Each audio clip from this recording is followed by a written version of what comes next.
Kesedaran mengenai hukuman kesalahan buli cyber masih lagi kurang dalam masyarakat. Malah jumlah mereka yang menjadi pembuli cyber juga semakin meningkat dalam masyarakat.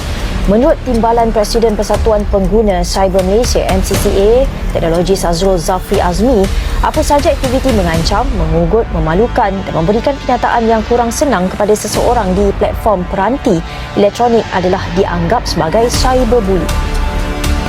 Salam sejahtera. Dalam era digital yang berkembang pesat, media sosial seperti Instagram, TikTok, dan WhatsApp telah menjadi sebahagian daripada kehidupan harian remaja. Platform-platform ini menyediakan ruang untuk berkomunikasi, berkongsi maklumat, dan memperoleh pengetahuan tanpa batasan geografi. Walau bagaimanapun, perkembangan teknologi turut membawa cabaran baharu, antaranya isu buli cyber yang semakin mendapat perhatian masyarakat. Berbeza daripada buli fizikal yang berlaku secara bersemuka, buli cyber berlaku di alam maya dan boleh terjadi pada bila-bila masa tanpa mengira lokasi. Keadaan ini menjadikan mangsa sukar mengelakkan gangguan yang diterima kerana akses kepada teknologi wujud hampir sepanjang masa. Buli cyber merujuk kepada perbuatan menghina, menggugut, memalukan atau mengganggu individu lain melalui medium digital.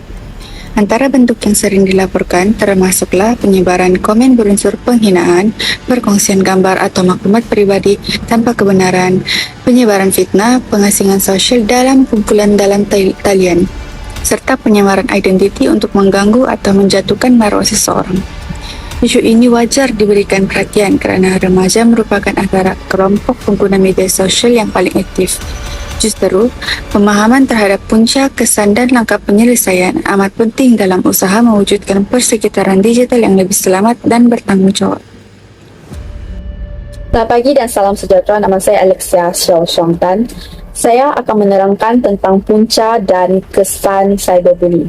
Antara punca utama cyberbully ialah kewujudan akaun palsu dan identiti yang disembunyikan di internet. Keadaan ini menyebabkan sesetengah individu berasa bebas untuk menghina dan mengganggu orang lain tanpa memikir akibatnya. Selain itu, kekurangan mengenali nilai moral dan etika juga mendorong cyberbully berlaku. Dari segi kesan pula, mangsa boleh mengalami tekanan emosi, kebimbangan dan kehilangan keyakinan diri. Prestasi mereka juga akan terjejas kerana sukar memberi tumpuan terhadap pelajaran. Selain itu, mangsa juga akan cuba menjauhi diri mereka daripada rakan-rakan dan juga masyarakat kerana takut menjadi sasaran penghinaan semula. Oleh itu, kita perlulah menggunakan media sosial secara berhemah dan sentiasa menghormati orang lain ketika berinteraksi di alam maya. Sekian itu saja daripada saya. Terima kasih. Hai, saya Maria Renjiki. Saya akan menjelaskan mengenai perspektif falsafah moral terhadap isu buli cyber. Falsafah moral membantu manusia menentukan sama ada sesuatu tindakan itu betul atau salah. Dalam isu buli cyber, pendekatan utilitarianism boleh digunakan untuk menilai tindakan tersebut. Menurut utilitarianism, sesuatu tindakan dianggap baik jika membawa manfaat dan kebahagiaan kepada majoriti masyarakat. Sebaliknya, tindakan yang menyebabkan lebih banyak kemudaratan dianggap tidak bermudarat.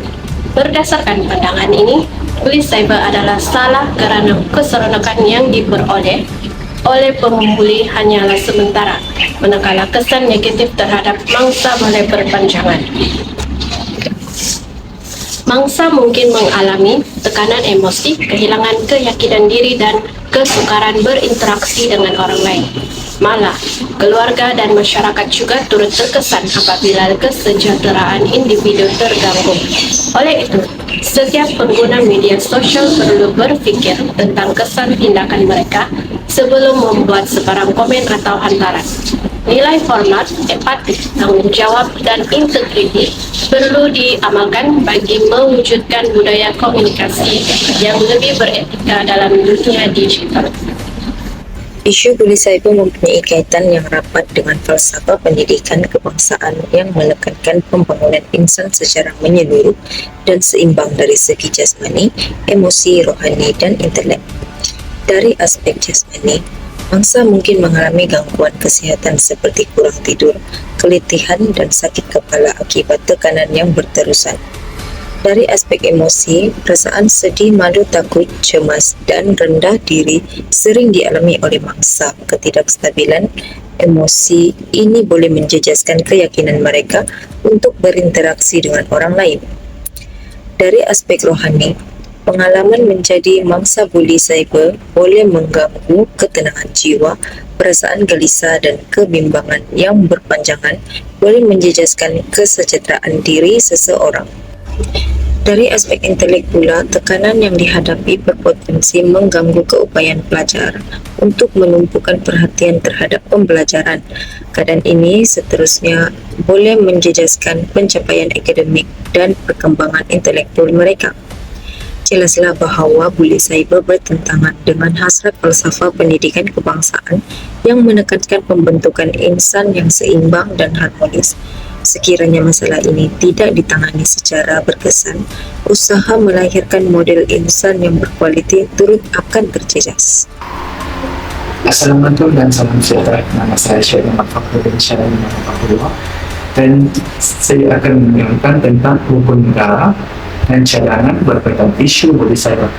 Isu buli cyber boleh dikaitkan dengan beberapa prinsip hukum negara, termasuklah prinsip kepercayaan kepada Tuhan yang mengajarkan masyarakat supaya mengamalkan nilai kasih sayang dan hormat menghormati sesama manusia. Penghayatan prinsip ini dapat membantu mengurangkan perbuatan isu buli cyber. Selain itu, prinsip kesopanan dan kesusilaan yang menekankan kepentingan adab dalam berkomunikasi termasuklah penggunaan media sosial. Pengguna perlu menjaga tutur kata dan menghormati perasaan orang lain, dan prinsip keluhuran perlembagaan yang menegakkan bahawa setiap individu mempunyai hak untuk hidup dengan maruah dan keselamatan. Bagi mengatasi isu buli sosial ini, pengguna media sosial perlu mengamalkan konsep fikir seluruh manusia. Sekolah juga perlu menggalakkan program kesedaran tentang etika penggunaan media sosial kepada murid.